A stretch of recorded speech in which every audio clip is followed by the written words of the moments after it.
According to nationwidechildrens.org, more than 300,000 sports-related concussions occur each year in the United States, and it's not just football players. Concussions can happen to any athlete, male or female, in any sport.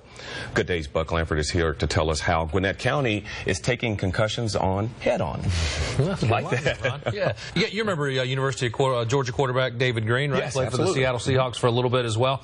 Well, he's from Gwinnett County and sits on the board of the Gwinnett Medical Center Foundation, and he couldn't be prouder of the new Concussion Institute in Duluth and the proactive approach they're taking to treating and managing concussions. I was actually fortunate. I only got one that I know about.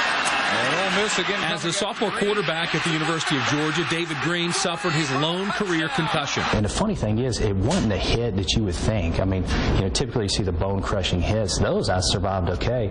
I was actually getting sacked, hit a guy's thigh board, and messed me up a little bit. Greene stayed in the game and led the Dogs to victory that day in Athens, but he described his memory afterward as fuzzy. The thing that shocked me is that you could really go out there and function, still process things, and still play, even though you've got a concussion. More than 11 years later, despite daily news reports and multi-million-dollar lawsuits, Dr. Marla Shapiro of the Gwinnett Medical Center's Concussion Institute says there is still a lot of confusion about what a concussion actually is. It's not a bruise, it's not a bleed, it's not a swelling in the brain. It's caused by a bumper blow, usually directly to the head, but not always. It's hard enough to disrupt the metabolic functioning of the brain. So it's a software problem. And what makes the Concussion Institute unique is the ability to bring together physical therapists, sports medicine professionals with the latest in diagnostic equipment, and doctors all under one roof, a one-stop shop of sorts to help diagnose, treat, and manage a concussion as a team, a one-of-a-kind center in the Southeast. We live in a suck-it-up-and-play culture, and athletes are chomping at the bit to get back to what they love, and that's not how you want to manage a concussion.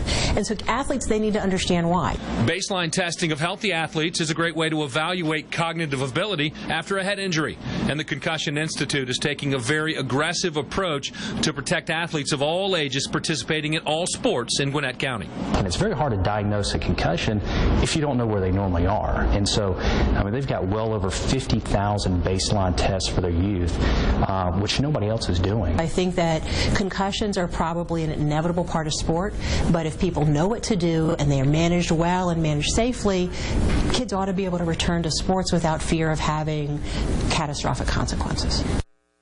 And they don't just treat sports-related head injuries, as concussions can also happen as a result of a car accident, among other things. You don't have to live in Gwinnett County either to be treated there. People come from all over the metro area and beyond, and it's really a great resource for specialty care all under one roof. And they've got a great relationship they've forged with the schools as well. And it's just a real community place. I think there's so much of the unknown that, to me, it's got to be better safe than sorry, and because we're still learning a lot about concussions, and there's still a lot more to learn. They're going to happen more than likely. It's all about managing them. Absolutely, Buck. Thank you very much.